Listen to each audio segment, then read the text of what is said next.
Hello, everyone. Good morning, happy Monday, and welcome to today's episode on my podcast, Monday Morning Muse. It has been a super hectic and stressful week as usual, but I can shamelessly say I'm getting used to it rather than making steps to overcome it.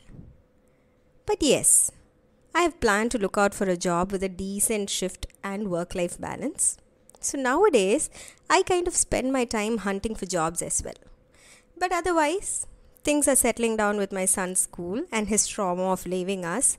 He is getting used to the fact that this is going to be his routine and overcoming his separation anxiety, as they call it. How are you all? How are things at your end? Speaking of my son, I was so proud that he always sits on his baby chair and me or my mom don't have to run behind him to give food.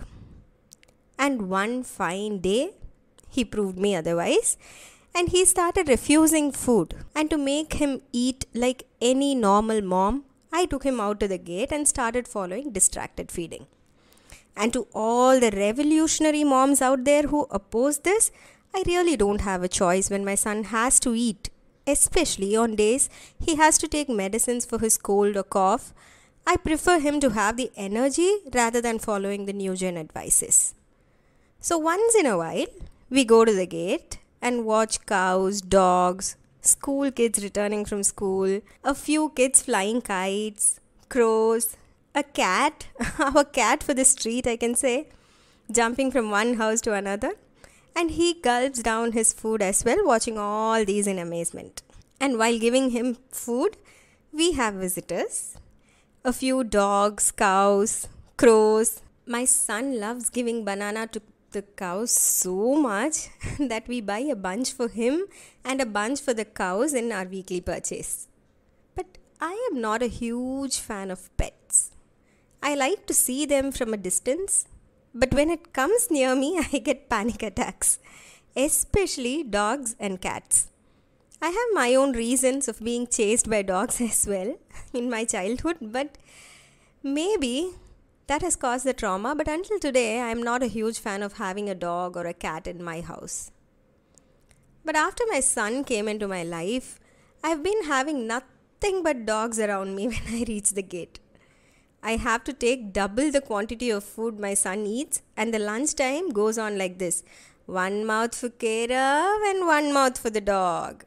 And when this became a routine, I got used to their presence, but still, I don't have the courage to open the gates for them.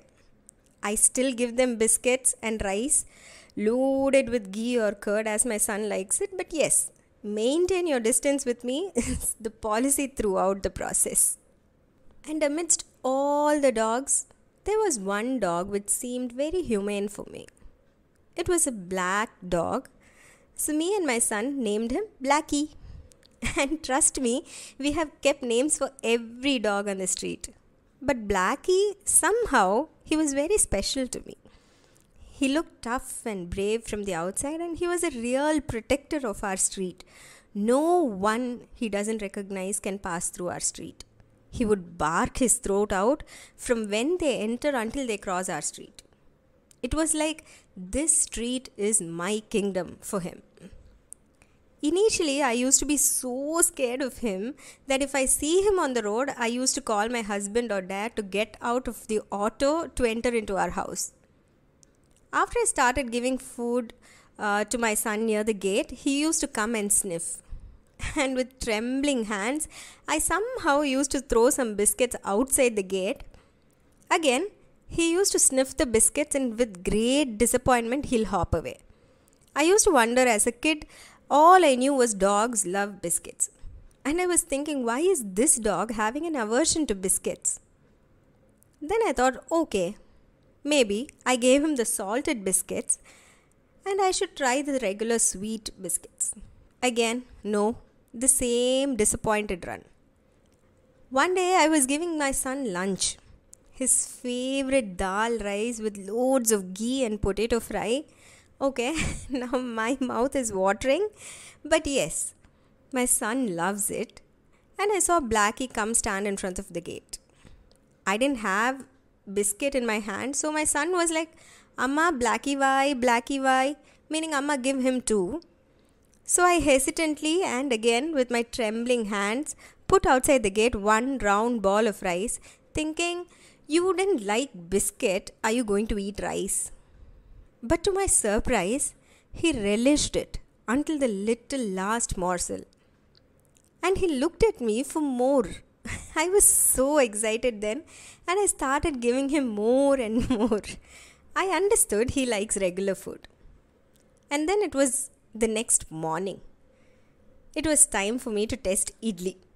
No, he rejected it. That left me confused again and waited for him to come the next time.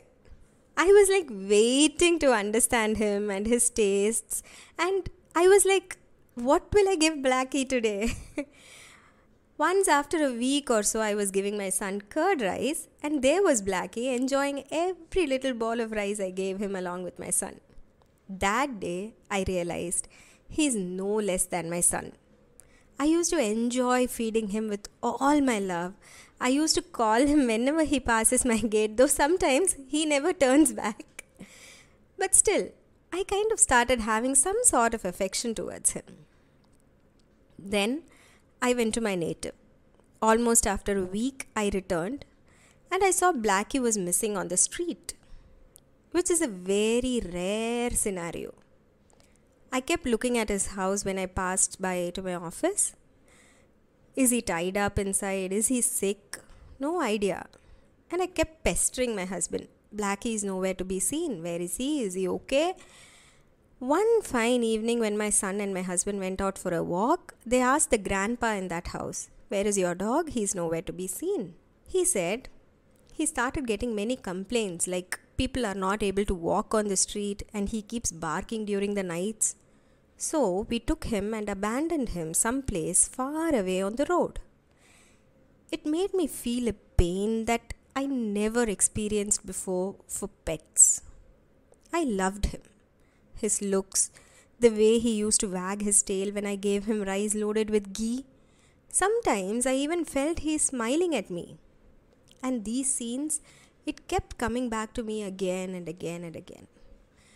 I sometimes think in the middle of the night, will he be getting something to eat? How could they abandon him just like that? Will he be okay? Just as if he was my little baby.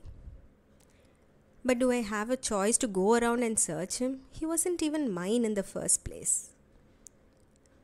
But the bond I shared with him, the first ever dog I loved.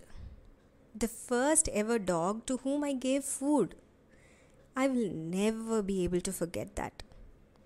I didn't even have a picture of his, but his brave black little face with an innocent little soul and smile, it'll definitely be etched in my heart for long. This is just a dog, which didn't even belong to me. But sometimes I think of the people who love dogs so much and raise them like raising a little human, and what pain they might go through when they depart. There were people who said they got sleepless and they didn't feel like having food after they lost their dog. And I used to think, okay, drama, it's just a dog. But now, I feel you guys. I'm still scared of dogs though. I can still not walk on the road without the fear of being followed by a dog. I will never enter a pet-friendly house until I make sure the dog is tied or the cats are put away. I don't know if I will ever be able to overcome this fear. But someday, if I do, I will get a little black dog in memory of my little Blackie. And I love him with all my heart. If you have any tips to overcome the fear of dogs, do let me know.